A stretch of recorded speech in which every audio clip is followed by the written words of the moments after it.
What's up, everybody? It's Soren Baker here on Unique Access Entertainment. As always, please hit that subscribe button. It's right down there and it's free.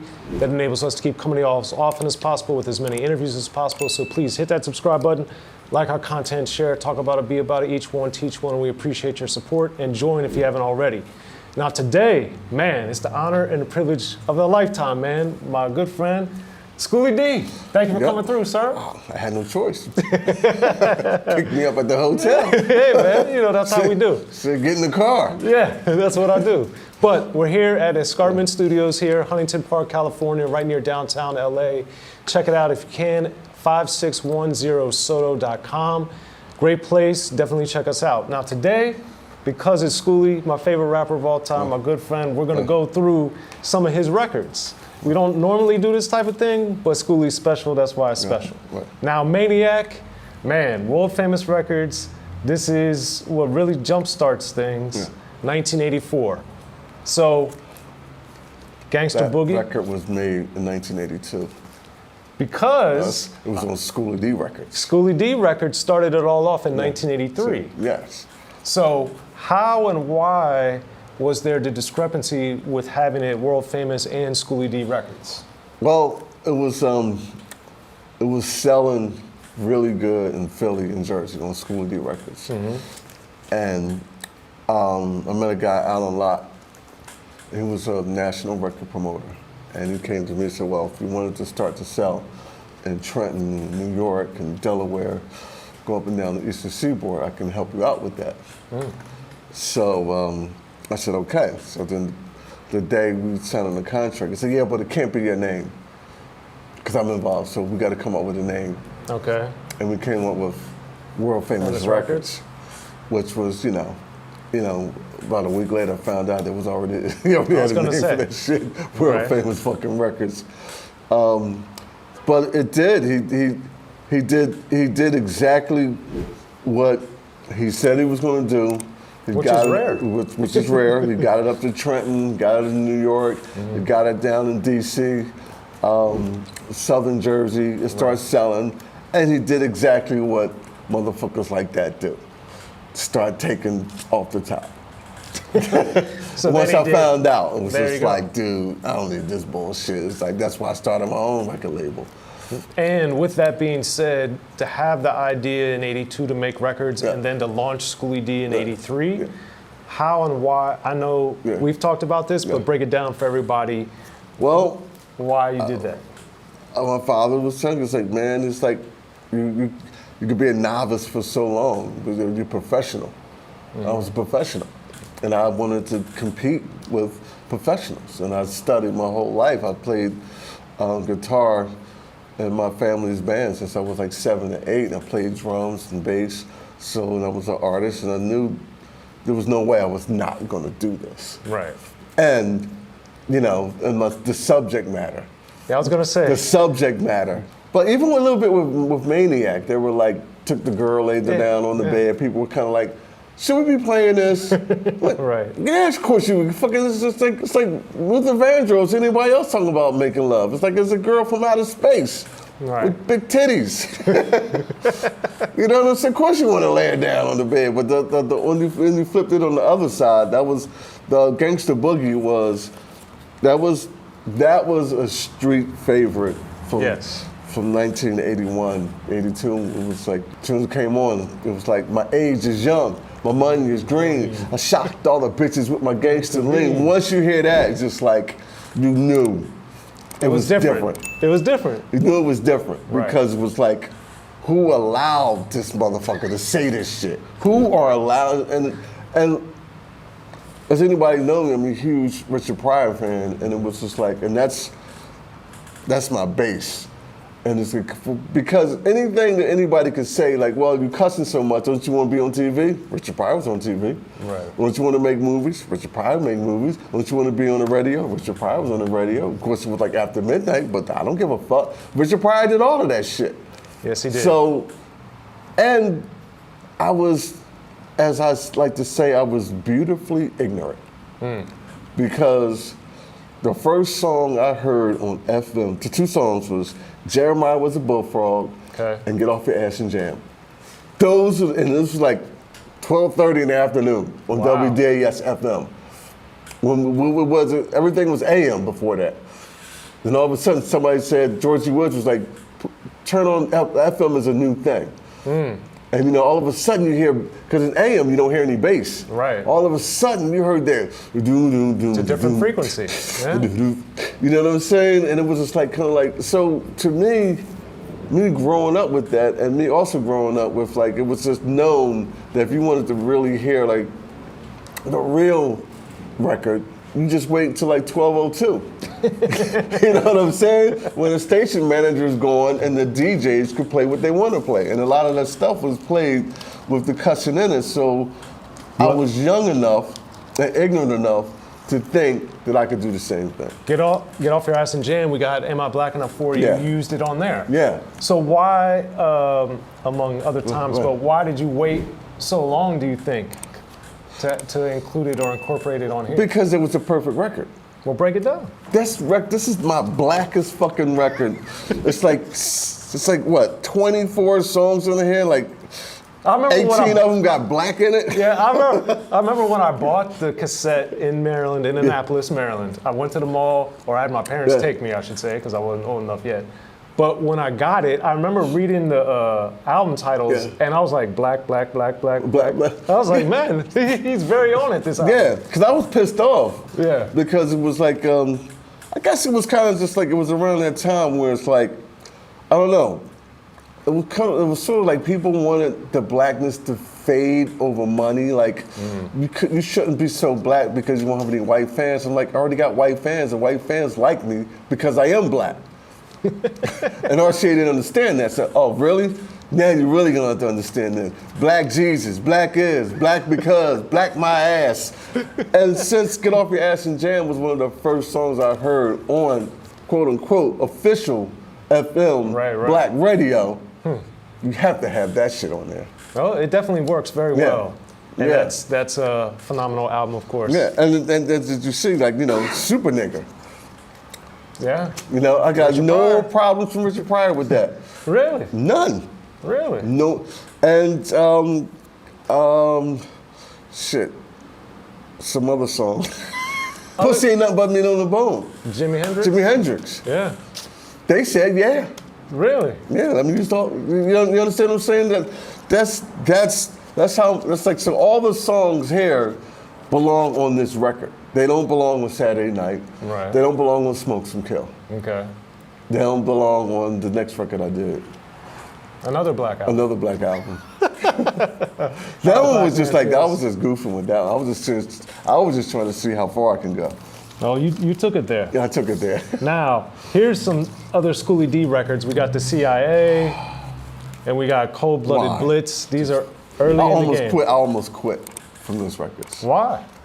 Because I was working with some cats who wound up turned out to be, years later, 25, 30 years later, he became mayor of Philadelphia. Really? Yeah, and they came to me. They were doing a program called the City Mural Arts. Okay. And it was like, well, we'll pay you some money for your next record if you can write some songs about graffiti. Okay. And I did. And I was like, I did it, mastered it, took it home, listened to it, dropped them off. Record stores ordered them. I got home and I played it for myself.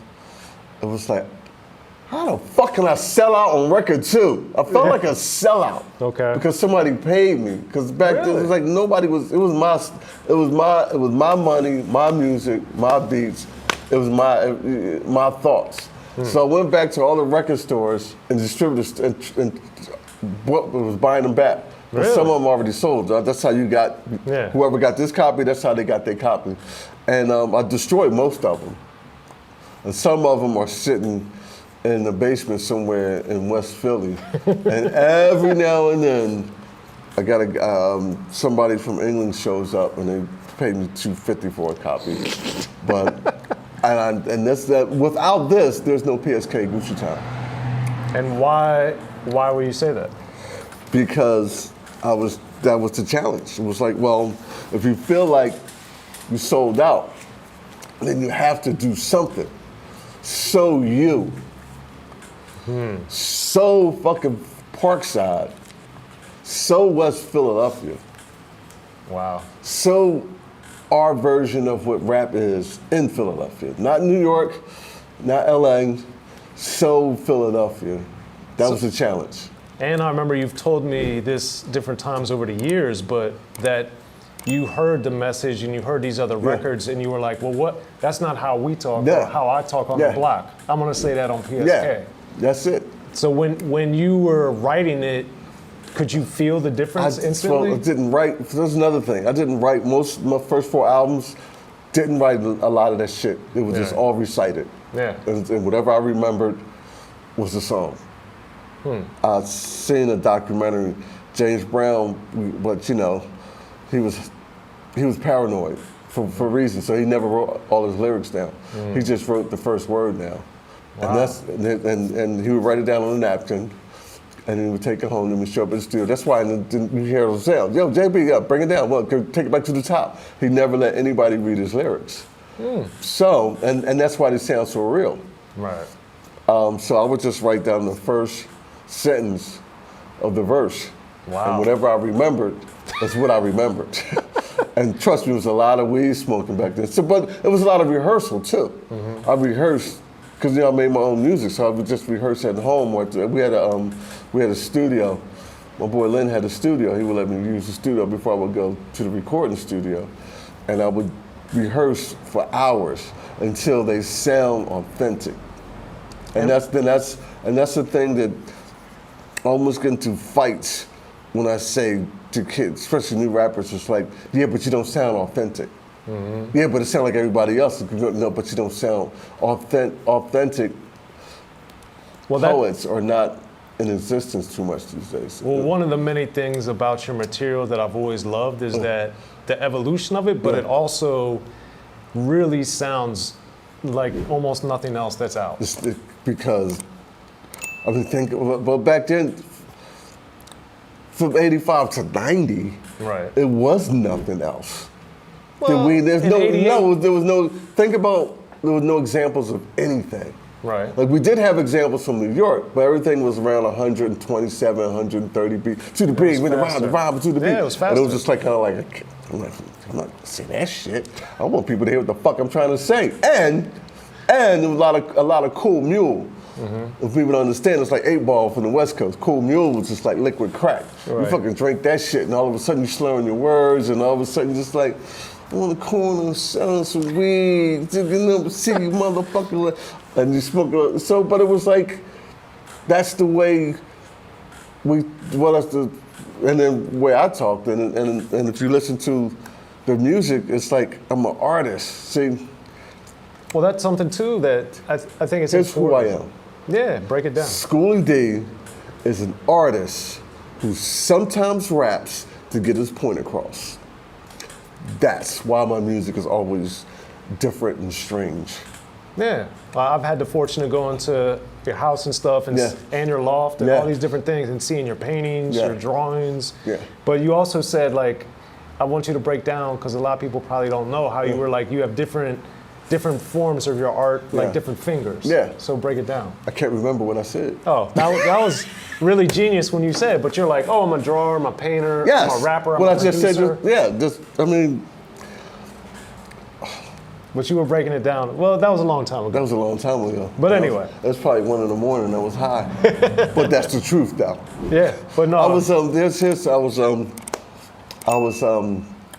watching George Clinton do an interview, and it was like this, and the interviewer was like, remember you told they were friends, like we're friends, and it was just like, he said, like, dude, same thing. It's not that we're lying, right? But at 1:45 a.m. or 4:45 a.m., they have just the truth, but they just have a different flavor.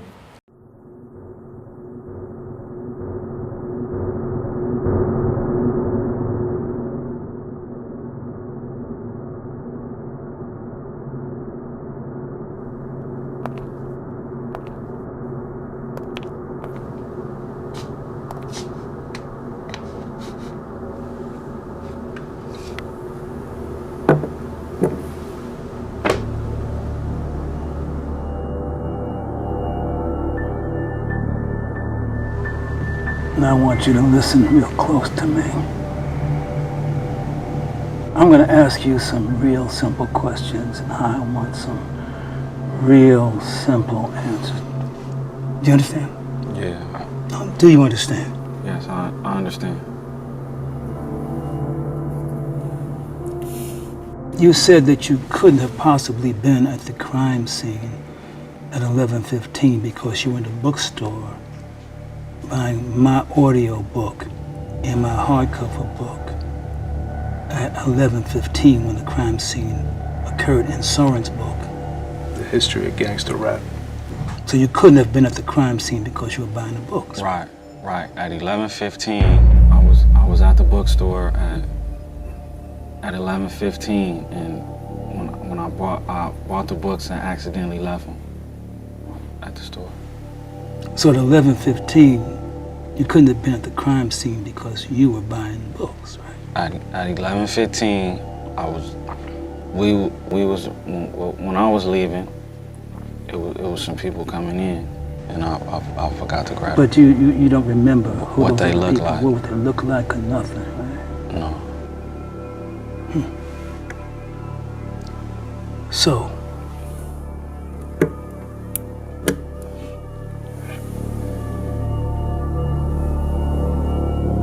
at 12:15, you in the bookstore buying my audio book and hardcover book and Soren's book at 12:15. So you couldn't have been at the scene because you were buying the books, right? Yeah. At 12:15 exactly, I was at the bookstore.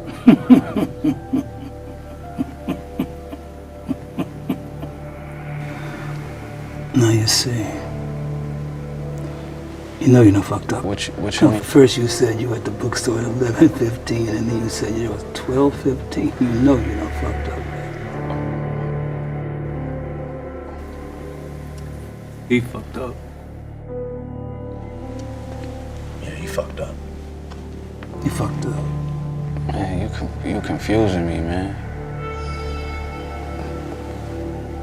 So, you get my book, my audio book, 40 years in Soren's book, History of Gangster Rap, and if you don't, you know you done fucked up, right? Man, the more those cops ask me questions, the more I wish I bought them motherfucking books.